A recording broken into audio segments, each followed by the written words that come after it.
Doctor साहब, आपकी जाने में आऊँगा। आपकी एंटिसिपेशन है अभी भी किसी मिरेकल की? क्योंकि अब तो मुझे सूरत हाल काफ़ी ग्रिम दिखाई दे रही है एज ऑफ नाउ, जब हम बराह रास्त इस प्रोग्राम में मुखातिब अपने नाजरीन से। डॉक्टर रिजवान साहब। जी जामी साहब, सबसे पहले बहुत शुक्रिया अपने शो में लेने का। दूसरी बात कहते हैं मिराकल की, मिराकल यही था कि दोनों पार्टीज रिजॉल्व करने के लिए निगोशिएशन टेबल पे आ गई है। मैं तो कहूँगा मिराकल था, क्योंकि और वो भी पाकिस्तान के हाँ। अच्छा, अब ये बात है कि जब से फर्स्ट राउंड हुआ है उसके बाद सेकंड राउंड की तवक्को पैदा हुई। यूनाइटेड स्टेट्स की एक जो चीज है ना, देखें, ट्रम्प एडमिनिस्ट्रेशन बड़े एक कठिन उसमें से गुजर रही है, टेस्ट में से, कि उन्होंने अपनी पब्लिक को ये दिखाना है कि हमने फतह हासिल की है। सजाद साहब, अभी वाकिर सजाद साहब जिक्र कर रहे थे कि from point of strength we are negotiating. अब आप एक चीज देखें, जो ईरानियन सीज फायर के बावजूद ईरानियन कमर्शियल वेसल को इंटरडिक्ट किया, उसका मकसद यही था, वो वायलेशन थी सीज फायर की।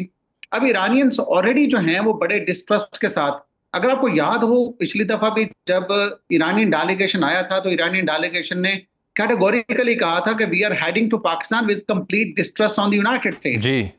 ये जो चीजें हैं मैं समझता हूँ अभी भी उन्हें ये डिस्ट्रस्ट है। दो चीजें थी, अब इस दफा एक और भी है जो इंटरनेशनल मीडिया में बहुत कम हाईलाइट हुई, कि ईरानियन को अपनी सिक्योरिटी का खतरा था हम्म। कि उन्हें टारगेट ना कर दिया जाए ऑन एयर जब वो हम्म। इधर आ रहे थे। दूसरी चीज, पाकिस्तान ने कंप्लीट सिक्योरिटी प्रोवाइड की। दूसरी चीज ये थी कि अगर वो आते हैं इस दफा भी तो बात किन पॉइंट्स पे होनी है। हम्म। देखें, अब ईरानियन का वाज़ेह नुक्ता है कि अगर हमने स्ट्रेट ऑफ हॉर्मुज को खोल दिया था तो अमेरिका भी खोल देता। हम्म।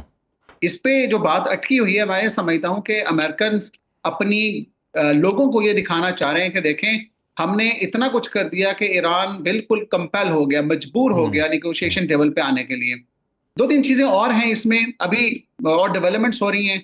देखें, इतनी वेगनेस में चाइनीज प्रेसिडेंट शी जिनपिंग और मोहम्मद बिन सलमान की फोन कॉल जो है, एक और एक्टर आ गया चाइना, मेजर एक्टर। अब चाइना भी चाह रहा है कि ये ब्लॉकेड जो अमेरिका ने लगाया हुआ है ये खोल दिया जाए, क्योंकि ये इंटरनेशनल जो वाटर्स हैं उसमें हो नहीं सकता। ये खिलाफ वर्जी है इस चीज की कि वहां से बिल्कुल जो ठीक है। एक बिल्कुल ट्रैफिक ठीक। गुजर रही थी दुनिया को पूरी को, अब बिल्कुल ठीक। डॉक्टर साहब, मेरे साथ हैं, वक्त की थोड़ी आज किल्लत।